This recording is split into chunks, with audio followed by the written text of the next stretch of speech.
নতুন আরেকটি ভিডিও নিয়ে হাজির হয়ে গেলাম। তবে মূল ভিডিওতে যাওয়ার আগে অবশ্যই মনে চ্যানেলকে লাইক সাবস্ক্রাইব করে মনে চ্যানেলের সাথে থাকবেন, এটা অনুরোধ।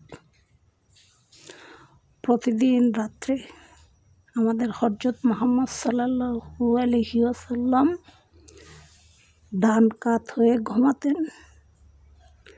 তারপর আল্লাহুম্মা বিসমিকা আমুতু ওয়া আহিয়া দোয়াটা 3 বার পাঠ করতেন।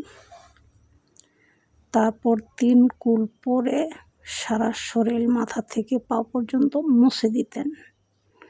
তারপর আয়াতুল কুরসি পড়ে বুকে ফু দিয়ে ঘুমাতেন ডান কাত হয়ে। এতে করে যে ব্যক্তি এই আমলটি করুক তার পুরা বাড়ি নিরাপদে থাকবে, সারা রাত ফেরেশতারা পাহারা দিবে। আমরা সবাই এই আমলটি করব ইনশাআল্লাহ।